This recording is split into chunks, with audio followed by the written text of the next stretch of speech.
When I was a kid, I always wanted to be a professional figure skater. My family grew up in Michigan, so it was always cold. And my brother played ice hockey, and I wanted to play ice hockey as well. But my mom put me on the ice for the first time, and I just like flew across the ice. And I remember how freeing it was to just kind of like fly and like glide on ice. So I always saw myself as one day competing in the Olympics and being a professional figure skater. But that didn't happen. Not anymore. The professions of my parents are, my dad is a millwright. He works for Ford Motor Company. And my mom is just, she's retired. She stays at home right now. She used to do books for some companies, work with money. She used to be a personal assistant, but now she is just at home, kind of tending to the needs of my family at home. She is somebody that is very caring, and she likes to take care of people before herself. And my dad is extremely selfless. He will do anything for his family, including, you know, as close as we are, they're fine with me being all the way out here. So we're a very close family, and they're incredible people. They're my heroes. I have in common with my parents a sense of spirituality, and I think we definitely hold our values very near to us. We are a very faithful family. We grew up very religious, and we are extremely close. So I think that our values we definitely hold dear to us, I think, more than the average family does. Oh, gestures that remind me of my parents. Well, it's one thing for us to, we're a big Italian family, so we talk with our hands, definitely. So we're very expressive with our hands. Yeah, we go all over the place. It definitely like emphasizes what we're saying.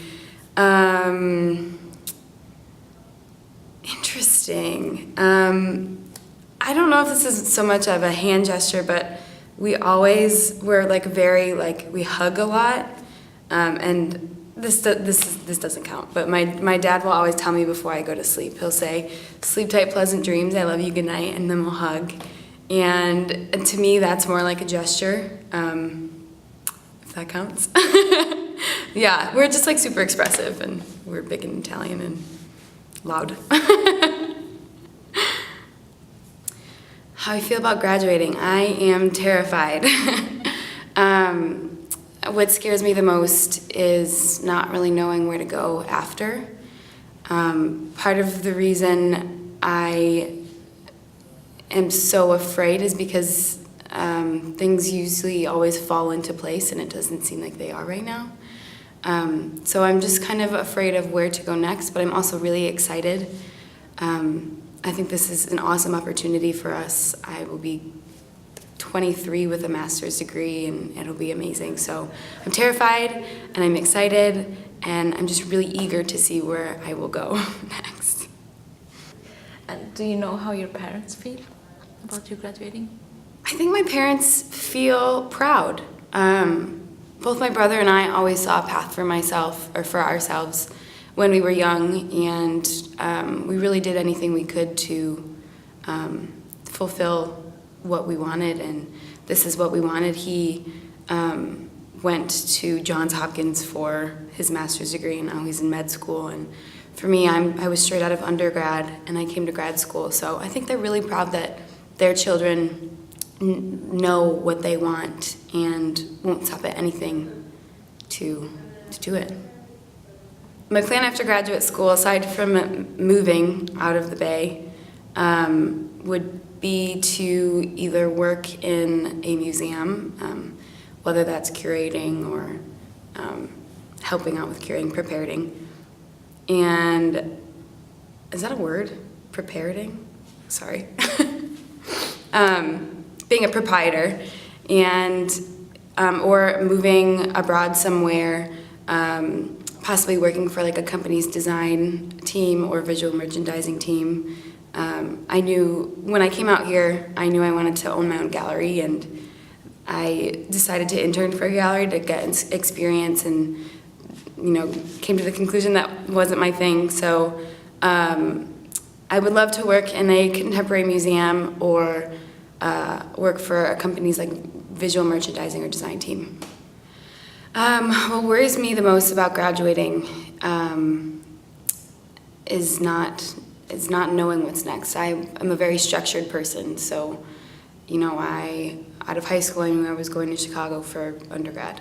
Out of undergrad I knew I was coming to San Francisco for grad school.